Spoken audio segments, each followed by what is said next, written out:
Good luck for this one being done in French. I I'm your classic Brit, unfortunately, and I speak zero languages other than English, and even English is probably not great at times. We have meetings quite regularly with some folk from France, and they're always the ones who point out in the meetings that they don't understand anything I've said because I'm speaking too quickly. So I'll try and slow it down generally. Um, I also Actually, when he said that "Comment ça va?" and thanks God that I attend French classes, so I know the answer. So yeah, it's good. I did 2 years of French in school and none of it stuck. Um, so I've for this session I've mashed up a few different talks I've given in the past, and made it so it should hopefully flow quite well, and added in a few extra things. So Ian Follemus, who has already sat through the amalgamation of these sessions, this should be relatively new, a little bit at least. Um, At the end as well, I'll get to this again, but these slides are not being made available yet. Um, and I will explain why I'm not making these available at the end, but they will be available next year. You just have to bear with me a little bit on that one. So if you've been to any of the previous sessions I've done, you'll know that I like to force a little bit of interaction. And I think we're going to be starting off with quite a lot of upfront interaction. But before we do, I just want to have a slide on change, because this entire course you've all been part of, at its heart, is about changing things. And this week's been a really good example in open science, in particular, of why change is difficult and how exhausting it can be. So I figured it was probably worth just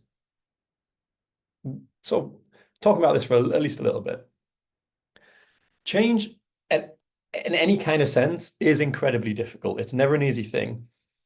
It's even worse in academia, and it's worse for a whole bunch of reasons. But one of those is that survivorship bias is very prevalent in academia. This is an image anytime you Google survivorship bias, and this is like the first image that pops up. During the Second World War, I think it was the American military, they wanted to do a study of their planes coming back and where the damage was. And what they did was every bomber that came back from a raid, they looked at where the damage was and they mapped it, which is what this image is representing. And their conclusion was that these must be the places that they need to reinforce on the airplanes to stop them being damaged. The problem is that's a massive survivorship bias, because the things you want to reinforce are on those planes that are not returning back, which would be all the things that you've missed here. So these red points actually highlight the strongest bits or the most disposable bits of the plane. And in academia, this is a really big problem, because academia is set up as a pyramid. There are some people who call it a pyramid scheme. I've called it a pyramid scheme in various forms a few times now. And it's not entirely unjustified to call it that. And the problem is 99% of people don't really make it in academia. You've got 1% who, in quotes here, succeed. Now, those 99% are not failing at all. They're just leaving academia. They're going out and do other amazing things. But academia is run by that 1% who make it. And the problem is, for the most part, they all have this mindset, which is, if it worked for me, it must work for everyone else. And this comes up in every conversation I've ever had, whatever it's about in terms of changing something in academia, whether it's research culture, it's career structure, or it's publishing and preprints or peer review. This attitude of it worked for me, therefore there's nothing wrong with it, it works, is really, really hard to overcome.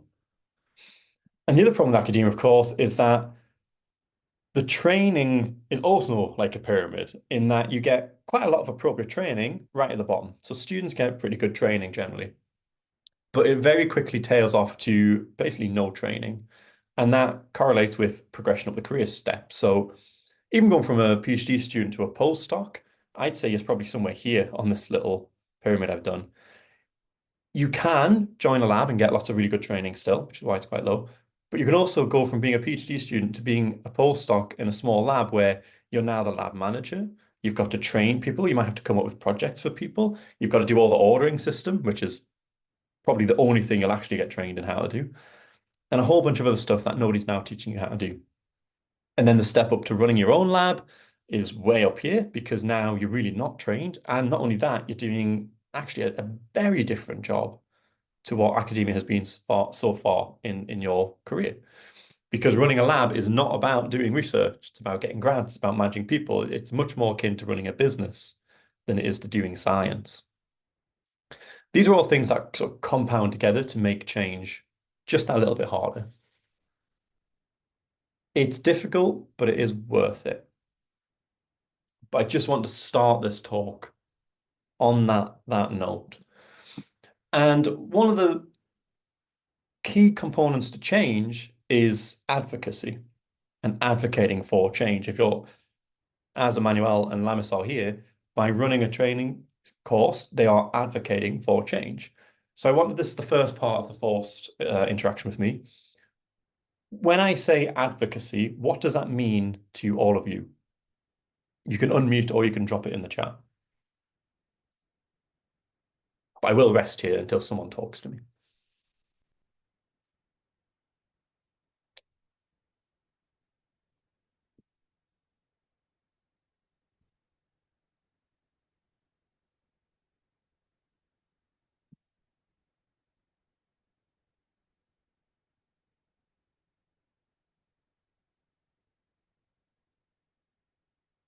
Yes, Thomas. Yeah, hey everybody, thank you. To me, I understand advocacy as a process of raising awareness about a problem or an issue to ensure that an appropriate solution or a change is effected. In order to have the problem or issue resolved. Thank you. Yeah, that's a good definition of advocacy. Anyone else? Yeah.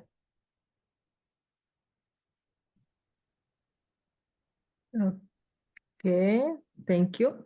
To me, I think to be an advocate, it's like to be an ambassador of something, like you are speaking or you present something as if you are representing something, as if it's yours on behalf of somebody's, maybe, so that you can something like it cannot promote itself, so you act as an ambassador to make it be aware for other people.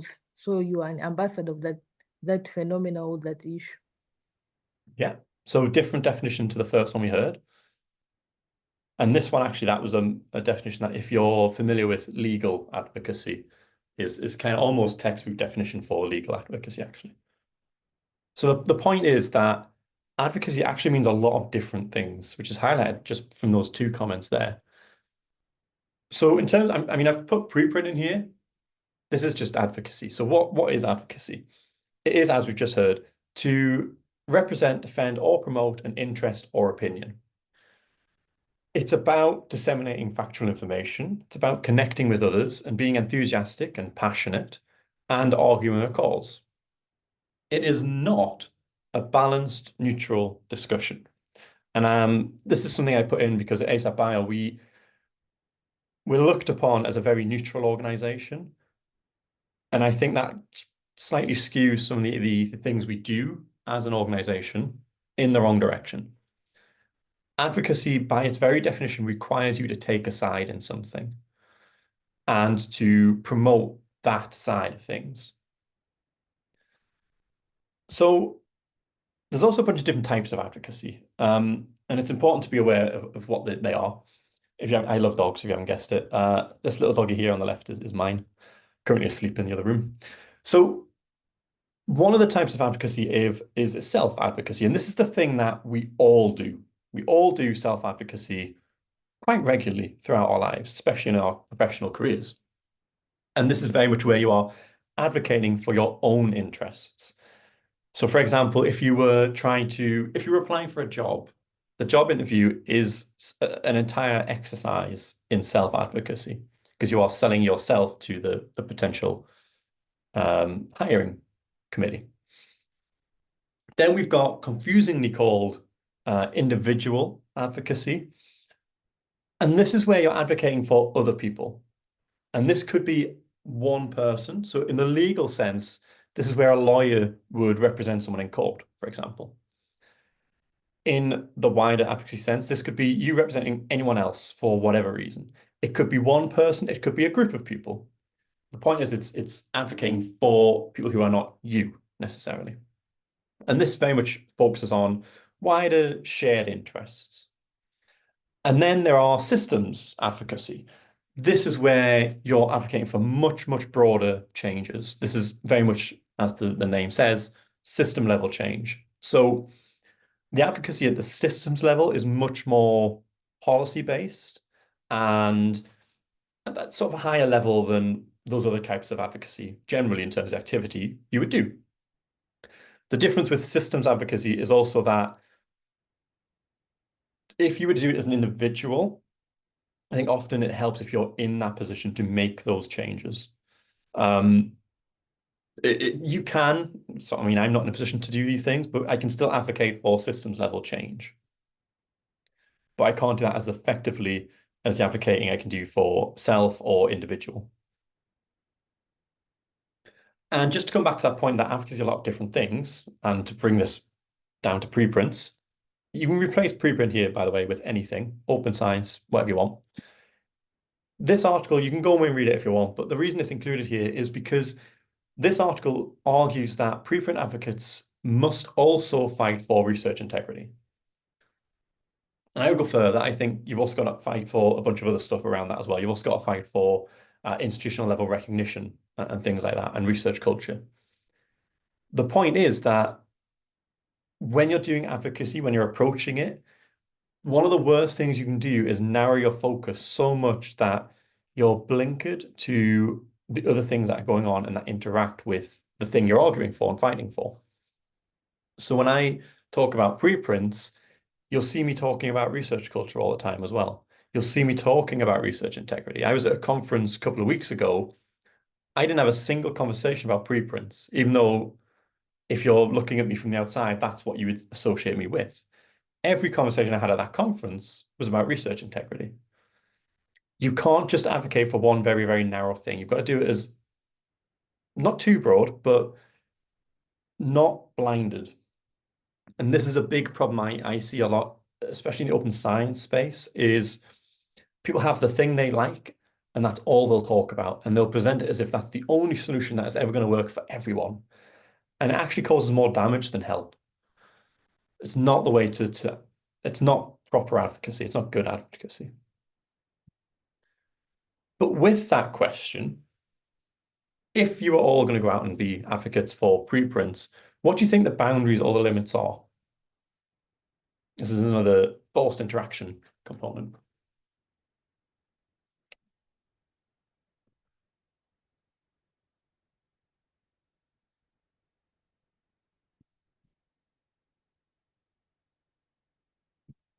Anyone have any ideas?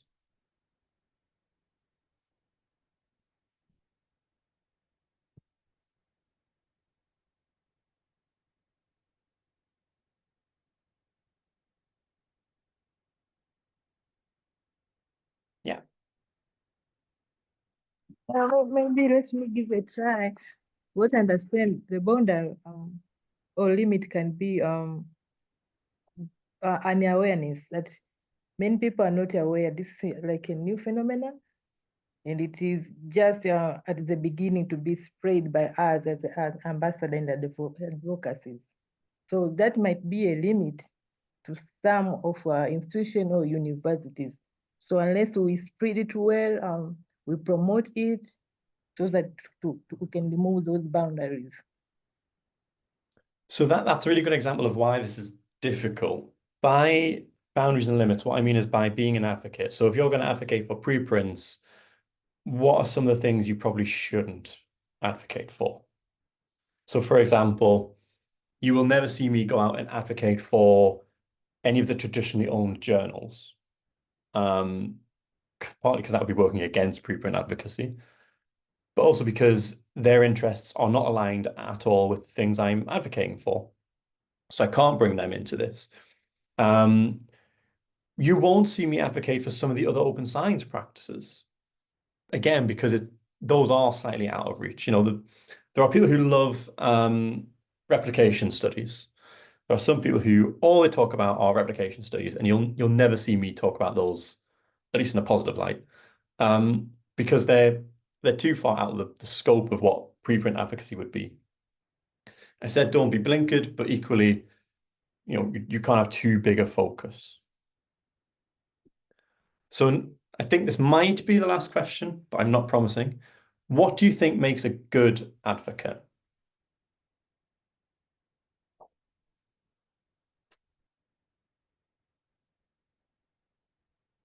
Yeah. To me, you have first to know what you are advocating for. So as for us, you should know much so that you can face any challenges and you can be able to overcome about this open science and the preprint. So the first thing is to be familiar well with this issue. Yeah, I'd agree. Yeah. I think also to believe on what you are advocating about, and to have that passion or to empower you to act and to work on it makes you a good advocate. Yeah. So I've got a list, and that actually is the top of my list. So you'll see I've got a list and then a second list in theory here. So what makes a good advocate? This is a bunch of things that have come from my experience and also reading about what everyone else thinks makes a good advocate. I've put this one up separate and on its own because I think this is the most important thing to make a good advocate, and that is being authentic and genuinely caring about what it is you're advocating for. And to do this, you've got to lead by example. Anyone who's keeping up with open science news for the past couple of weeks will see there's been a massive failure from some of the really big names in the field for not doing this, not leading by example. And it's causing a lot of damage. You have to lead by example and you have to be authentic to be a good advocate. That's by far the most important bit. If you don't get that bit right, you're just not a good advocate, even if you did everything else here on this list. But that aside, the top thing after that would be being passionate. Passion is infectious. It comes across in everything you do, even if you wouldn't think it would. People can just tell if someone is passionate. And it really, really helps with advocacy. You can win over people just by being passionate about something. Being well informed comes immediately after that because it is essential that you know what you're talking about. If you don't know what you're talking about, you're not going to be a good advocate because you'll spread, at best, wrong information, at worst, misinformation. You also need really, really good communication skills. Now, I said written and verbal. It kind of depends how you're advocating. Some people are brilliant at writing things and terrible at speaking and giving talks, whereas some people are amazing at giving a talk, but they can't write. They're just really bad at it. It helps if you're good at both of those, because advocacy is very much driven by written and verbal skills. And alongside communication skills, you've got to be a very good active listener. I think one of the underrated skills of advocacy is just sitting back and listening to people. I think sort of tied into that is that you've got to have a really good high emotional intelligence. This is slightly unfair because it's the one thing on this list that's probably really, really difficult to learn. But if you've got high emotional intelligence, it makes your skills as an advocate like a step above other good advocates because it allows you to tap into the people you're talking to and identify what it is you need to give that person to win them over to your side and your way of thinking. You need to exude trust and transparency, especially in open science. Transparency is really, really important. If people don't trust you, you're not a good advocate because you can't advocate for someone without trust. I think a good advocate will empower other people. You can't do it all on your own anyway, so this is just a sensible thing to do. You need high resilience and persistence because, as I said on that first slide, change is very, very difficult. It wears you down. It's exhausting at times. You need to be able to push through that and keep going on the other end. And the other thing is that a good advocate will serve. So by that, I mean they serve the cause and the people they're representing. They do not do things for personal gain.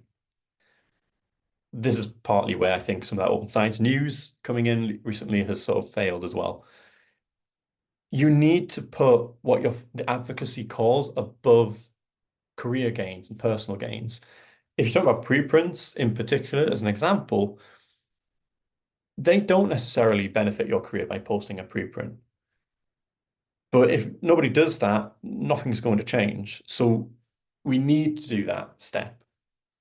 And that's part of serving the cause rather than yourself. You do get benefits from posting a preprint, so there's benefits to doing it. And actually, if you do all these things really well, you benefit hugely on a personal level and a career level as well. It's just that can't be the driving force behind all of this. And this little thing here on the right, this top bit I found in an article online, so I stole it because I thought it was quite good. But a good advocate combines strong communication, analytical, and interpersonal skills, there's a lot of this, with personal qualities such as ethics, resilience, and creativity. And then I've added this bottom bit in because I think this is the key to what a good or a really good advocate is. They're authentic, they're trusted, they're highly knowledgeable, and they are people focused. Yes to the hand. Sorry, I can't actually see who raises hands. Okay, I think having a system, if you didn't have a system, we cannot act properly. So even if you are a good actor, but you didn't have a system, or you didn't have at least a mission or a vision to achieve, you will not succeed on that. So that is a really good point that I'm going to come back to right at the end of this talk. It's not in this slide because it's not about being a good advocate. It's about advocacy more broadly. But I want you to all keep that comment in mind because it's a really, really important one. So in terms of advocacy, I've broken this down into the preprint advocacy pyramid. If anyone has a better name for this, it would be very welcome. But these are the steps I think are needed to be a really good advocate. And I've ordered them in the order that you need to do them in as well. So we start with understanding. This is really important because if you don't have a solid understanding of the topic or the thing you're advocating for, you can't advocate. You can't talk about it, you can't write about it, you can't communicate about it. It promotes a very positive experience in the people you interact with. This is the base level. If you do nothing else but have a good understanding of a topic, people will come to you for your opinion on that topic. People will come to you when they have questions, and that is advocacy. And that's why it's the base of this pyramid. It's the most important step to starting in advocacy. Also because it's the one step where you can cause the most damage if you haven't got this in place.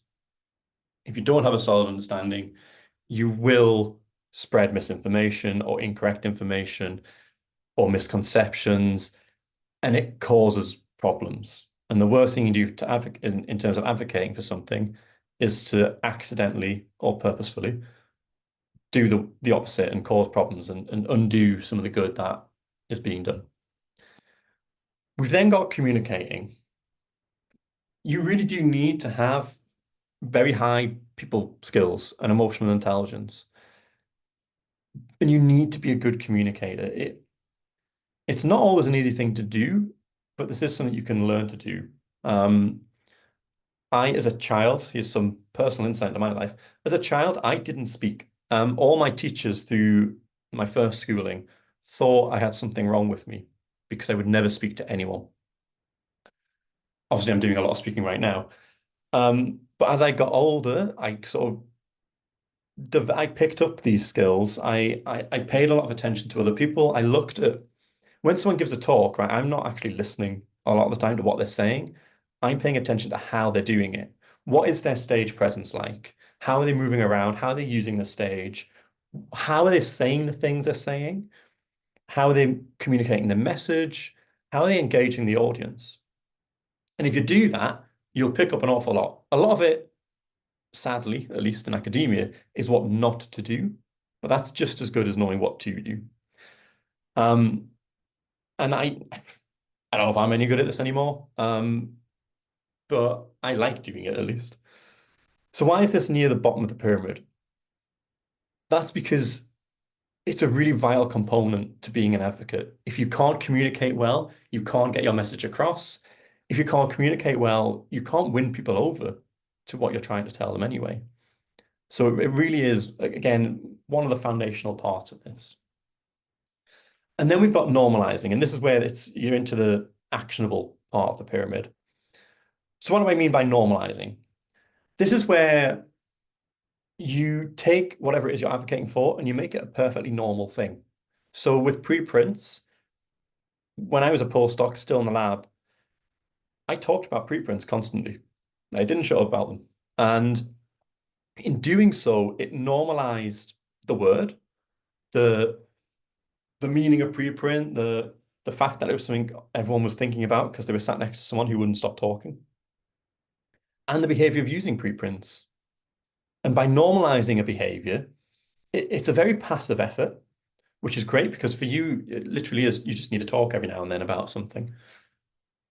But by normalizing a behavior, that's kind of how society works. Our societal norms come because we've normalized things.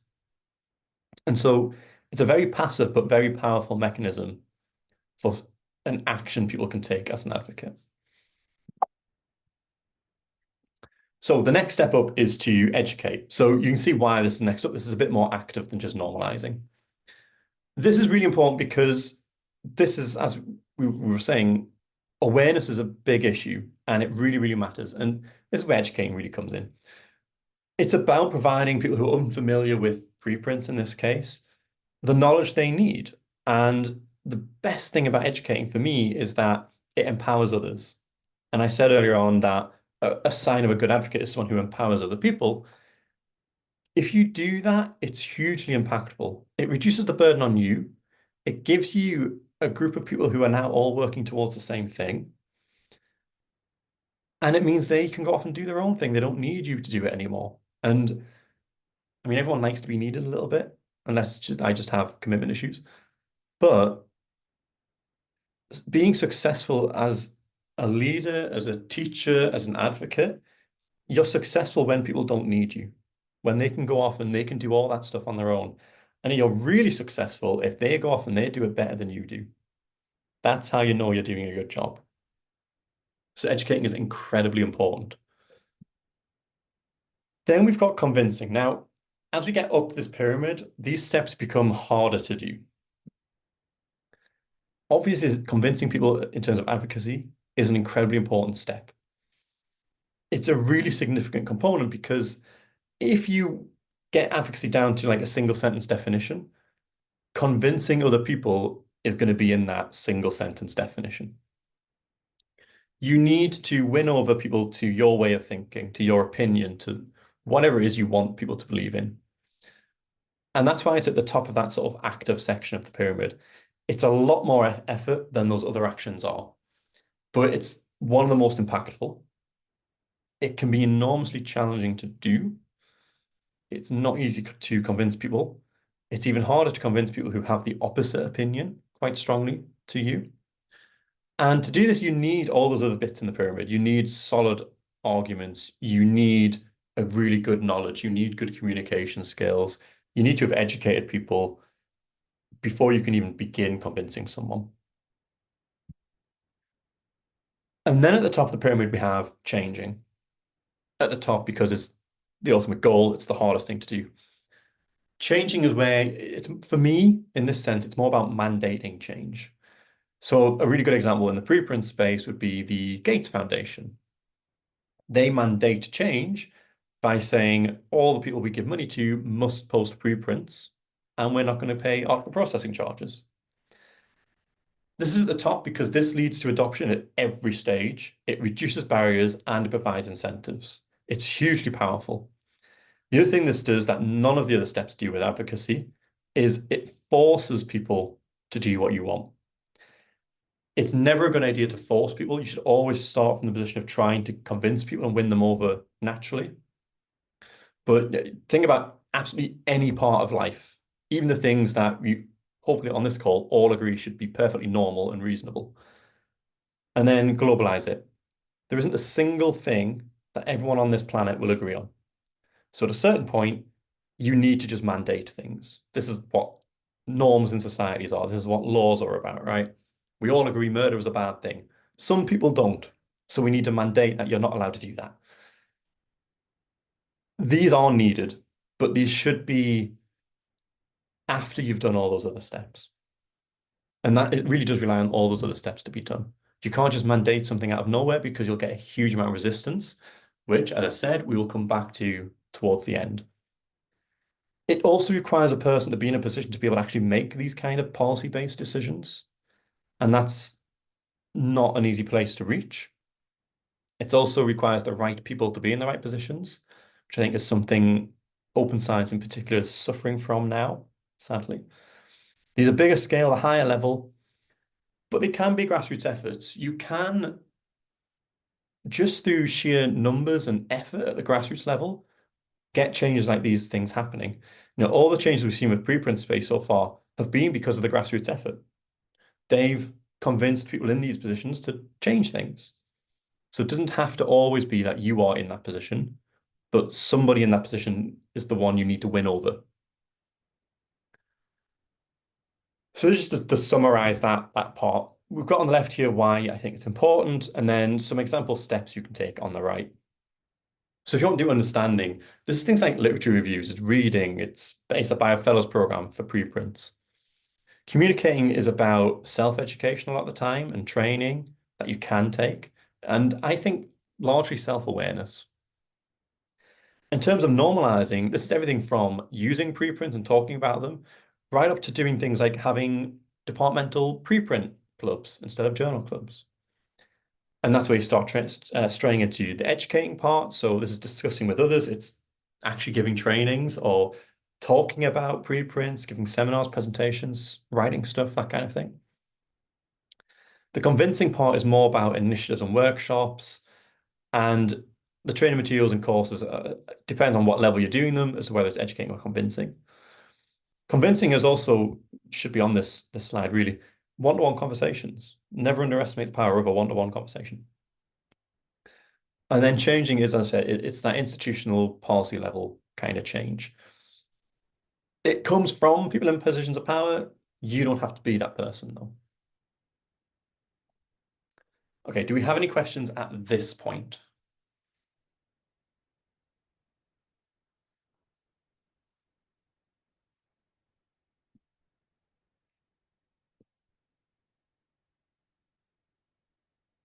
Okay, I will continue on then. Now, the problem with preprints is that not everyone is unanimous in their thinking about preprints, whether that's why they think they're a good thing, why they use them, or what they perceive preprints as, or the negative opinions of preprints. There's a lot of different attitudes and opinions involved in this, and that makes change and advocacy really quite difficult. And this is why I say that high emotional intelligence is really, really important. When you've got lots of different viewpoints, the quicker you can hone in on what that person wants, needs, and thinks, the quicker and the better you can change their opinion to what you want.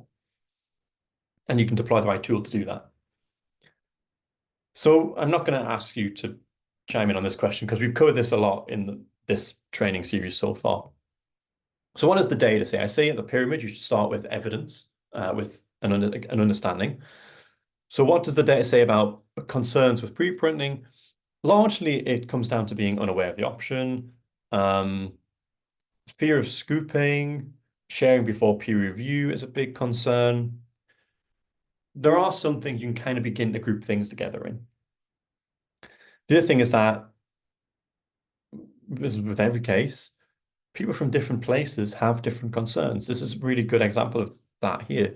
So what you're seeing here is data on China, the US, and Europe, and then other is largely Latin America, India, Africa, and I think a little bit of Oceania in there as well. And you can see that the opinions really, really differ. So, skipping ahead.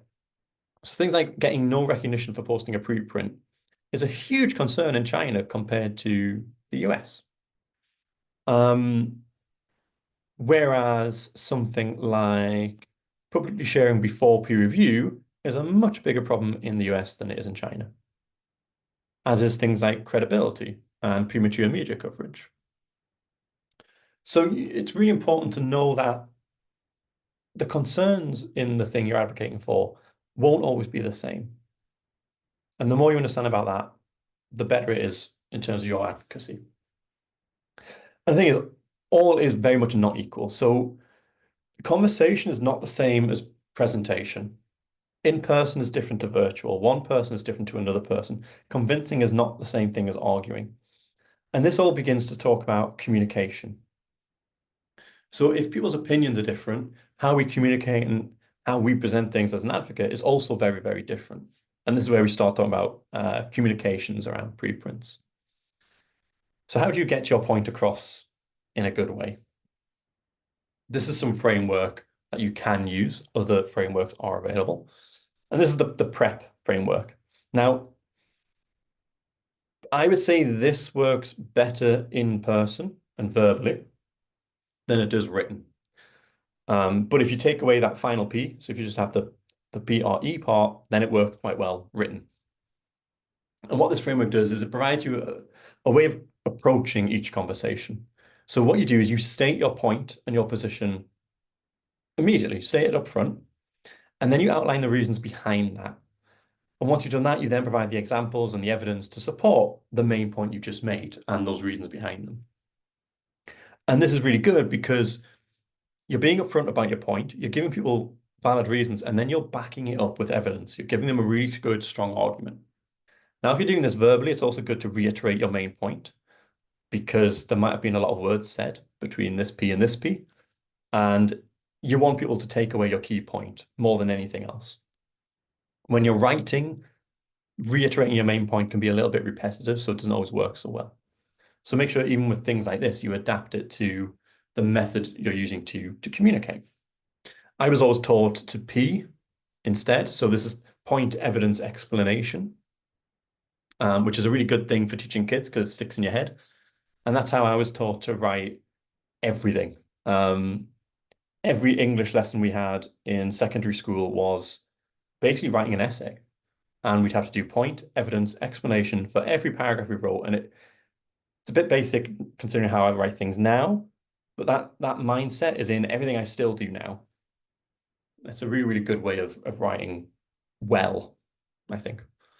Unless you've read my stuff and you disagree and you think I write terribly. Hopefully that's not the case. The other thing is that it's really important to know your audience. Knowledge is power in this case. So knowing how they prefer to receive information helps you deliver information in the right way.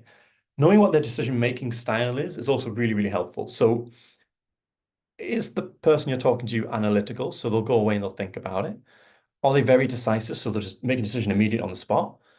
Do they need consensus? In preprints, one of the things I find is most people actually need consensus.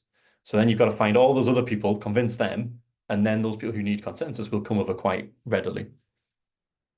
If someone's analytical, then what you might do is you might give them things to read and take away. Or you might have multiple conversations with them instead of just one upfront one. It also helps to know what their reasoning is, because if you know what their reasoning is, you can match that in your arguing. What are their priorities? What is it they want? Because if you can give them what they want, they'll do what you want. And what do they already know? The worst thing, well, one of the worst things you can do is talk at somebody. Don't tell someone stuff they already know. Nobody needs that. Nobody wants that. Nobody appreciates that. So instead, tell them what they don't know. But to do that, you need to know what they do currently know. As I said, look for win-win options. So giving the other person what they want helps them. It gets you in their favor. People like it when you can help them. And it's a really good way of moving things forward because now everyone wins. This isn't always possible, but it's always worth trying to see if it is possible. When you're trying to do this, be passionate, not about the thing you're fighting for necessarily, but about what that person wants out of it. And explain how that'll benefit the other person if you get what you want. So if I want someone to preprint, I need to explain how they benefit from doing that, not how I benefit. I don't benefit particularly.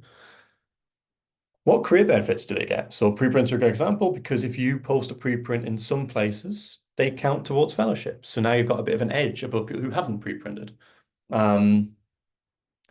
They give you a whole bunch of extra eyes on your work. There's more people download it and read it and cite it and share it.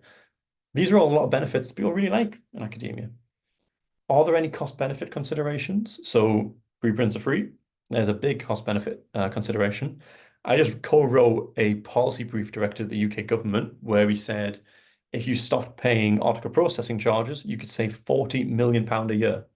And that was for one funding body.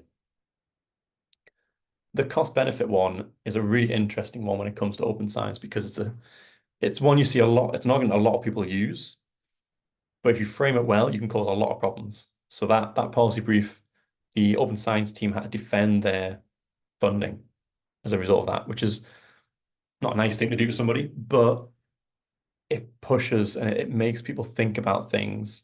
And that is a good thing when we're trying to advocate. And the other thing is that you should really show rather than tell. This partly comes back to leading by example and very much practicing what you preach. If you go on any of my social media, you'll see I'm very, very upfront and transparent about everything. Probably a little bit too much. But that means you know what you're getting with me. You could present, if you look at enough of my social media, you could come up with a question and you would know how I was going to answer that question because you know that I'll stick to what I've said in the past. Let your actions lead rather than telling the other person. It's always more powerful than telling someone. Hold your own work to a very high standard and engage in all these activities you want people to do. So I preprint everything I do. I put a lot of effort into making sure those preprints are at an exceptionally high standard. Now, that's important because I want work to be of a high standard. It's also important because if you're in this space and advocating for things, there are some people who hate it and they will do everything they can to target you and bring you down. So I published a paper during the pandemic where we were comparing preprints to their published versions. Some people got very upset that we'd said basically the work didn't change. It was objective. That's what the data showed. I was surprised how little things changed. But they decided to go after it. So they took our work and they forensically tore it apart very, very publicly. Now, that could have been disastrous, but it wasn't because our work was to an incredibly high standard, more so than anything else I've ever done at that point, actually, I think. So they did this publicly and it didn't work. They couldn't pull it apart because it was done to a high standard. And there is a certain amount of you needing to go above and beyond, even if it's just to protect yourself, because people do come and attack things a little bit, which is a very sad statement on things, but it is the reality. And so it really does need to stand up. If it doesn't stand up, it causes enormous damage to the overall effort we're trying for. So actually the best thing you can do is nothing at all. Because if you do something that is bad, you're hurting the effort. And as I said, showing is always more powerful than telling is. This is an example I had in from friends, but I'm going to skip over that. So some important points from just communicating things. Always stay calm. Not always an easy thing to do. But as much as you can, try to stay calm. Be positive. Nobody likes someone who's just going to come and say, here's all the problems. I'm super negative. That's not how you have any interaction, frankly. You need to be positive, even when it takes an enormous effort and energy from your part. Don't present an issue, present solutions. Also really good advice for dealing with PIs and collaborations. Address issues, not personalities. You don't have to personally like someone to get them to come to your way of thinking. Be confident in what you say. If you do know what you'll say, you've got that bottom pyramid set down and you've got your knowledge, then share it with confidence. Don't share it in a way that makes you seem like you're not so sure about what you're saying. Validate the other person as much as you can. And don't always expect to convince somebody on the first go. Sometimes it takes a while. It takes a bunch of different conversations. Also, it's not always possible to tune into exactly what the other person is wanting, needing, or even what their argument is. Sometimes you have to sometimes take different approaches with the same person. So things that help with this, and we're getting right back to that advocacy slide. Being personable and relatable is really, really helpful. Having a well-structured argument, and it very much comes down to being knowledgeable there. Simple language and communication. This goes way beyond advocacy. Don't just talk at someone. Don't just endlessly speak, because I hate that. Do that and I'm going to walk away from you while you're still speaking. And don't make it complicated. There's no, scientists in particular have a really bad habit of using jargon and trying to sound like they're clever. And again, this is another thing that I'll just walk away the moment someone starts doing that because I hate it. But we all know we're all clever. We don't need to bring that across, right? Just keep your language simple. Make the point simple. Don't make things more complex than they need to be. Humor is in here because maybe this is a delusional aspect to my personality. I think I'm funny. But humor is a bit of a secret weapon because it's brilliant if you're actually funny. Especially in these kind of advocacy situations, because the problem with advocacy is you do get a lot of tension at times. You do get arguments. You have a whole bunch of people in the same room who don't agree with each other. And one of the best things to do is just say something funny. Make a joke, make the environment a bit more jovial and calm, because that's what humor does. It calms people. It brings people together. It releases a bit of tension in the room. It can diffuse situations. It's a really, really good secret weapon to have. If you're good at it. If you're not good at it, don't do it. But if you are, I think it's a really important skill set.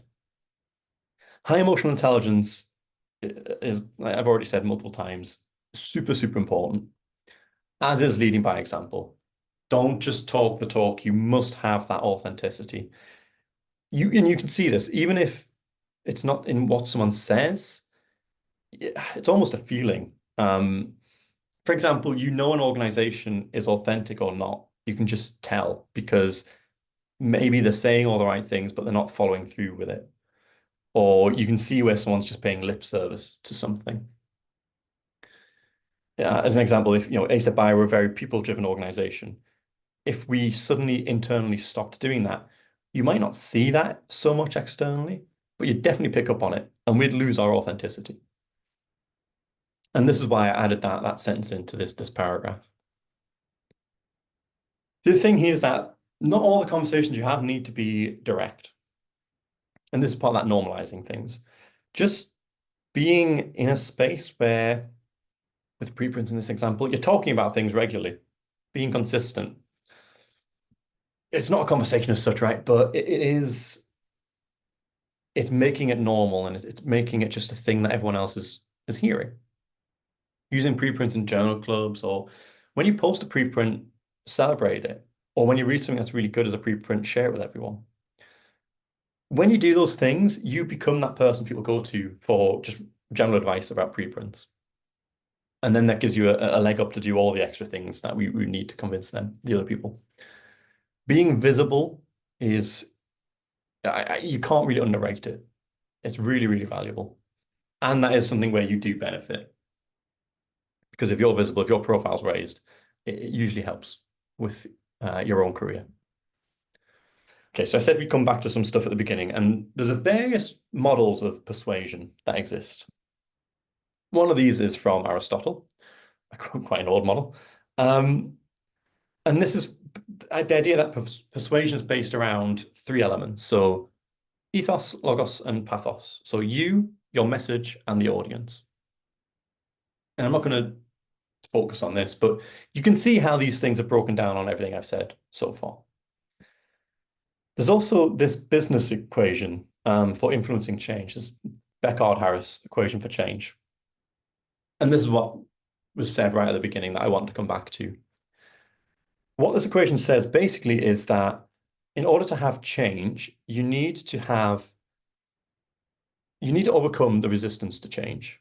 And that involves having enough people who want to see change, a clear vision, and sort of situation that is better, and actionable, acceptable initial first steps.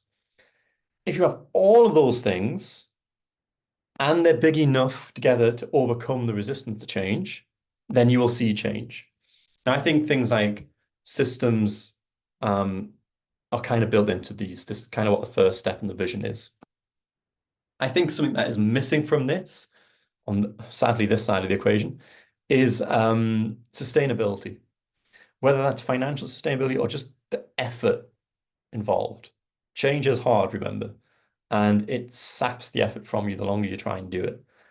So you need that sustainability on this side as well. Otherwise, you're not going to lead to change. You might change a little bit, but you'll just go straight back. Now, the thing about this is there's only one thing on this side of the equation.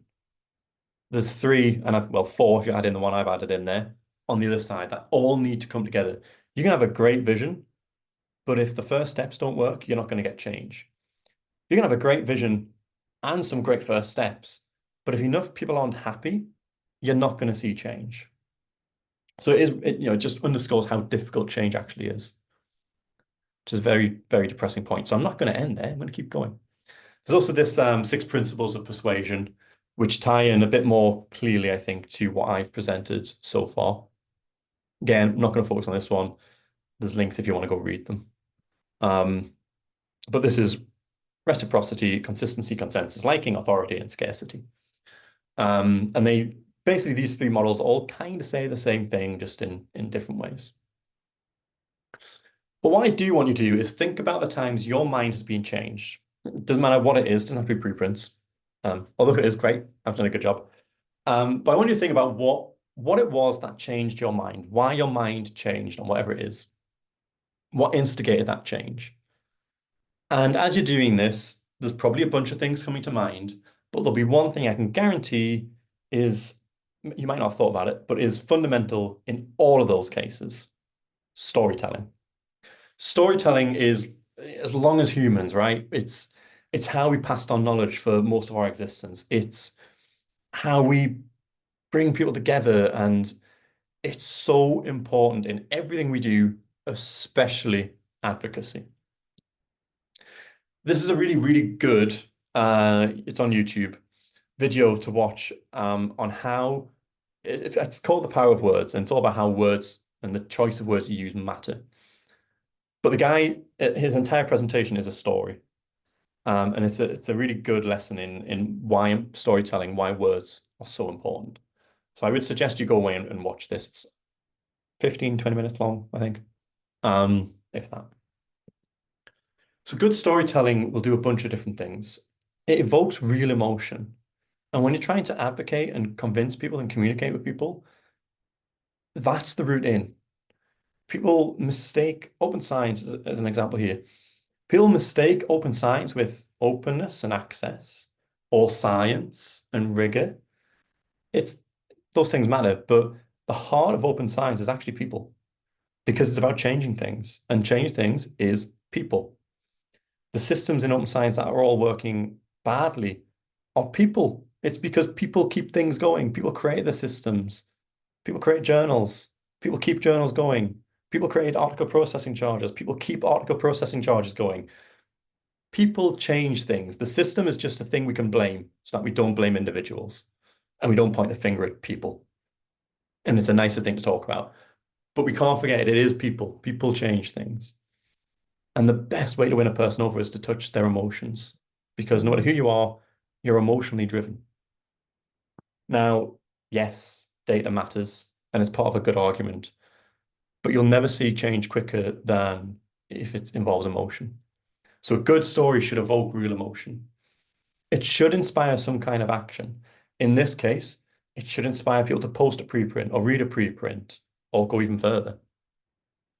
And it will foster loyalty.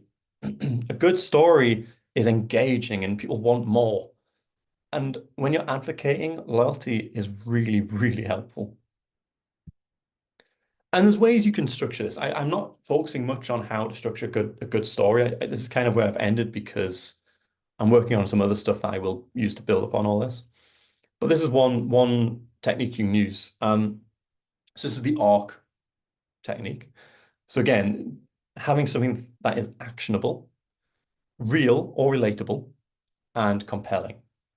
And you can craft an argument like using these kind of techniques. You can have a discussion with these kind of techniques. The main point here is I just want you to think about advocacy and how you're communicating all these things, even though it is scientific and there's numbers and there's data. Think of it as a story. How can you turn these things into a story? And I just want to end, I think I'm ending, on this point again.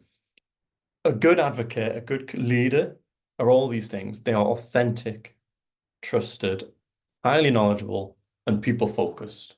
And if you can do those four things, I think you're in a really, really strong position to bring about change. And if someone is not doing those four things, maybe don't listen to them so much. Maybe they're not the ones to follow. You'll find other people who are doing those and who are much better and who you can really believe in. Yes, that is my last slide. There you go. So I've ended early enough to have, yeah, so plenty of question time. Before we get into question, oh, actually, no, let's do questions now if anyone has any questions.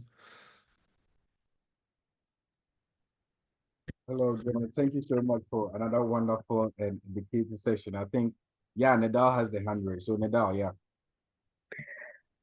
Yes, actually, I'm thinking loudly that do we miss the nature of human being when we are talking about preprint and open science, or we are taking in consideration that we are all human beings in a general term, but we have this diversity and we have to accept this diversity. And one of the things that I believe on open science, it is aligned with the universe that everything is abundance. And this abundance lets me accept the diversity, the differences. So yeah, so I just have the freedom for each one, for any person to have his own unique personality, and also we are all under one umbrella. Yeah, and those are really good points, and those are all going on all at the same time. I think in open science, one of the benefits is there are a lot of very people-driven individuals in it, and it is very individualized. There's a lot of different ways of doing it and getting involved, and there's not one singular way forward with any of it. So that's great. On the flip side, there's also a lot of people who don't take that approach. There's a lot of people who present things as this is the solution, it's the only solution, it's the only way forward, it works for every field ever. And there's a bit of there's a contention a little bit, I think, in open science with all of that at the moment. But as individuals going out and doing things, I think it's important to keep all of that in mind in sort of how we approach things and do things.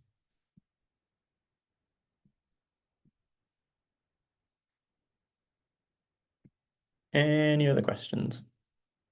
Yeah, Jonny, I have a question for you. I think when you were speaking, you kept on stressing on the importance of being knowledgeable, very, very knowledgeable, making sure that you are giving out the right information. And I was wondering, open science is so broad, right? And even though you are focusing on preprints, there is still so much information out there. So how do you keep up? How do you ensure you stay on top of everything so that whenever you stand in front of people to speak, you are confident that you are delivering the right information? How do you keep up with all the changes and everything that's going on? I don't. You can't, because there's too much going on. So what you do is you get up, and if you're asked about something you don't know, you say, I don't know. Look, if you're, so I said, right, I don't just advocate for preprints. I'm in a position where I'm forced to know a lot about a lot of things. A lot of stuff I don't actually care about, but I still need to know it. Whereas before I started working at ASAPbio, I didn't need all that. I really was a bit more focused. So I do have to try and keep up with a lot of stuff going on. If there's news and there's stuff happening, I also have to keep up with that. So it's not open science developments, it's just politics, right? And people and social stuff. I still have to, all that you also sometimes have to be aware of. You know, which two people can you not put in a room together? That is probably the single most important thing to know sometimes. It's always good to acknowledge where your limits are. And this is what I was getting to at the very beginning of this. There are certain things I'm not advocating for because other people are doing a really good job. So I don't advocate very much for data and software, particularly software, because I don't really know much about it. But also I know there are some really, really good people doing that. So I don't need to worry about it. And one person can't do everything. So my advice would be pick the thing in open science you like and focus on that. And if you acknowledge where your limits are and try to keep up with the broad strokes of what's going on everywhere else, but just acknowledge your limits. You know, I did a podcast last year, I think, and I was asked about the different models of publishing. So this is the bronze, green, gold, diamond, the publishing rainbow, as some people call it. And this is one of those things I hated, and I didn't really know much about. I always forget which one's which and what the categories are and what it counts to be green versus gold and all that stuff, because I don't need to know it. So my answer is, when I got asked that on the podcast, was I don't really know. It's all very complicated. And also that is an example where you can say it's all really, really complicated. If I don't know, maybe we should rethink it because your average researcher won't know. And maybe that's another thing to talk about, actually. Just because I care about things and I have a lot of knowledge about preprints, for example, it doesn't mean any of that translates to the average researcher. So the reasons I care and I want to see change are irrelevant, I would say, to most average researchers. They don't care. They don't even care about change. They just wanted to publish and move up. There's a lot of researchers getting research just to do their own work. And I swear, if you didn't need to publish to have your career progress and get money, they wouldn't. They just live in the lab. So, you know, it is really important to understand that as well, and the sort of limitations in that sense of terms of just because I like things and I want things, those reasons are probably going to be very, very different to the people I'm talking to. Yeah, thank you so much, Jonny. I think Lamis posted something in the chat about reinventing the wheel, and I think it aligns perfectly with what we are talking now. If you pick an area and you are not exactly aware of what has gone on so far, what has happened so far, you may exactly be doing that, be reinventing the wheel. Like you said, you see people doing so well in other areas, and you don't see really the need to go there and then try to do something again over there because people are already doing that. And I think that awareness is quite important, right? I mean, if you didn't know that they were doing so well there, then you'll probably be reinventing the wheel, or you probably be thinking that you are bridging a gap, but the gap doesn't really exist because it has already been bridged. So yeah, but then like you're saying, it's difficult to keep up because I felt that way at some point. If I'm being honest, I felt that way at some point. I think before Aaron, it was easy for me to attend a lot of webinars and stuff like that. But then when Aaron started, I mean, it's becoming difficult for me to engage in a lot of other things. So you realize that, oh, there's a lot going on, and I wish I were here, I wish I were there, but then you have other things to do. But I think trying to narrow it down to one or two things that you really, really are interested in and can really focus on, I think that really helps. So thank you so much, especially with the fact that we have our LNLs here. And I think having done a training that covered so many topics, it sometimes may seem like I have to do everything, I have to talk about everything, right? I mean, it may seem overwhelming, but I think this session is so perfect. It's so perfect for the level we have reached now, so that people know that, oh, I can just take it one step at a time, focus on one area, be more knowledgeable about it, and then see how I can put the message across to my community. So thank you so much, John. It's been wonderful. Yeah. There is, there is also space for someone who does have like that vague top level of understanding about everything that's going on. Because we do still need people who, like, you don't want that person going out and giving talks about any of it because they don't know enough about the individual things. But it is useful to have people who can know who the key players are and bring them together, or knows that all these different things are thinking about maybe the same kind of thing, but they're thinking about it in different ways. Again, maybe bring them together. So there is value in having top level knowledge. It's just if you're doing that responsibly, you need to make sure you are not the one going out and giving talks and engaging in training and stuff like that, because you're not the right person to do it. You're the right person to organize that kind of stuff, maybe. Bringing people together, that's really great. But also, that's a very, very, very valuable thing to do.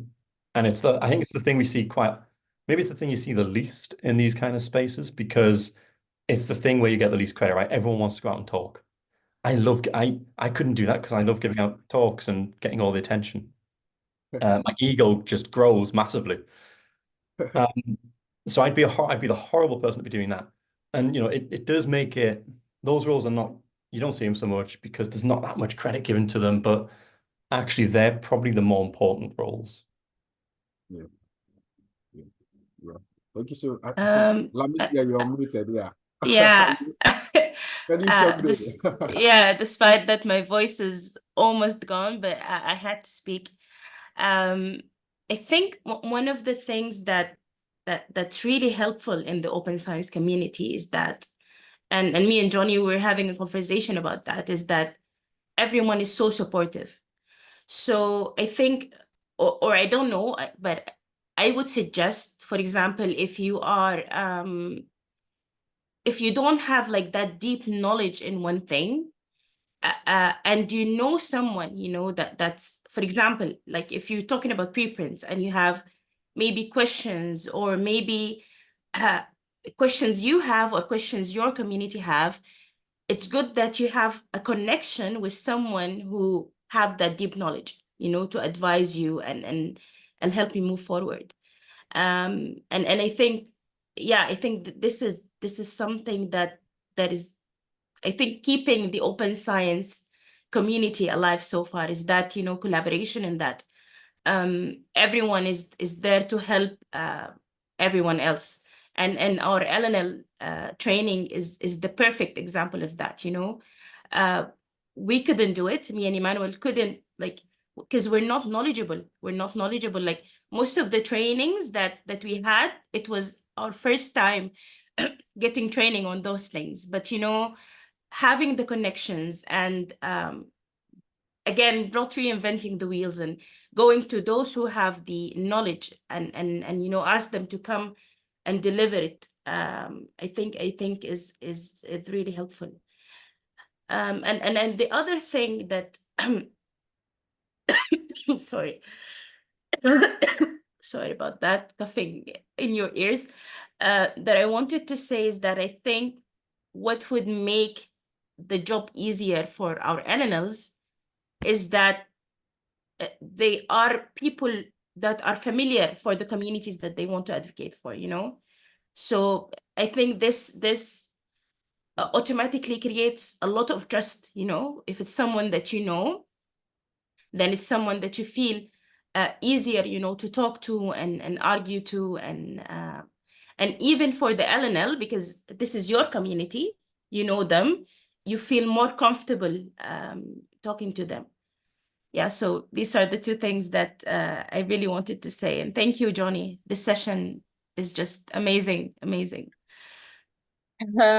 Actually, I want to add something here, that the first slide, before we start the session, I have a conversation with my friend, and we are talking about change and how we are should be more brief or encouraged to take the action to change. Sometimes we believe on things and we are unable to change them. So we need to do a surgery for our brain to accept this change and to surrender to it. So I was surprised that the first slide talking about change, and I just take a screenshot and share it with him that, yeah, sometimes the universe sends messages that change is something normal and we have to accept it, and we have to surrender to this change because we didn't see what next in any life, in any situation in our life. We didn't see things changing. What next about after this change? So when we surrender, we know that we know the benefit of this change. So I think open science will do that. That we will find the first resistance, but when we surrender to it, we'll see the huge benefit about that. Thanks really for this session. It was amazing. Yeah, change is almost always a good thing, but as societies, I think across the world, it's something we all resist, collectively at least. And if you look at the UK, in the past 100 years, the Conservative government have been in power more than the Liberal arms have been, and the same is true in the US as well. And it just as a collective group, we're very resistant to change. But it's always, I think, worth doing. It always ends up as a broad positive. The one warning, I guess, about change to give, and this is something really, really applicable to open science, and gets back to the opening bit of this talk. Don't be blinkered. Don't go into it thinking you are absolutely right and nothing will go wrong. That's what happened with the open access movement. They went in thinking they had the answers to everything. They pushed through and forced it through, and they ended up creating a whole bunch of problems that they just didn't see coming, even though they should have done. And people were telling them would have happened. So it's like Arctic processing charges and stuff. That movement made things less equitable, even though that wasn't their aim. So when you do anything you do, it's much broader than just change, but always listen to people who argue against you. And this is that active listening. Sometimes they have valid points and it's worth taking them on board. Most of the time, I find they don't. But every now and then, there will be a really good point that you should take on board, and it should probably change how you do things and adapt to things to make sure you don't make accidental mistakes. There's no change has 100% positives. There's always some kind of cost or less positive part, but you really should be aware of those if you're fighting for the change. Like I'm aware of the downsides to preprints. I've experienced some of the downsides, right, with the having your work attacked. Couldn't have done that if I hadn't been so open and transparent with that bit of work. Now, by knowing it, I was able to protect against it, but also it means I am sympathetic when people say, well, actually, maybe I don't want that much scrutiny on my work. And so when I'm having those discussions, I can say, well, I understand why you think that. And this is my experience. I've experienced it, but transparency is super, super important. And this is why. So it's a very powerful thing that I didn't actually really talk about. Anyway, I'm going to stop talking now. Yeah, and today you're forcing me to talk despite me having no voice. But I think what you just said is very important, and I've experienced that myself because I am such an advocate for openness, and I've been doing that since I was in my undergrad, before even open science was the thing. But then when I started talking to other communities outside the LNLs and outside RN, I'm starting to be humbled a bit, because I was, saying that open science is 100% good. But now I'm trying to keep an open mind that, just as you said, nothing could be 100% good. There will definitely be some downsides that we have to pay attention to, and we have to listen to our communities, about what they see as a downside, instead of, just being stubborn and saying, no, there's no way that anything wrong could come out of this. Yeah, so I agree 100% with what you've just said, Jonny. And that adds to the trust and authenticity as well. If you're someone who acknowledges that it isn't just perfect, it really helps people lean in and trust you. And if people trust you, they'll go with you, even if they don't necessarily agree with it all the time. There's so much you could cover about all this stuff that I'd probably come out when I'm talking and I'd never think to put them in slides. There's a lot going on. The best thing you can do if you take anything from anything I've said to you over this training is go away and read and watch. Whether that's about preprints and posting them and all that kind of stuff, great. Or even it's just about advocacy. Or like I said earlier on, right? When I see someone give a talk, I sit and watch how they do it.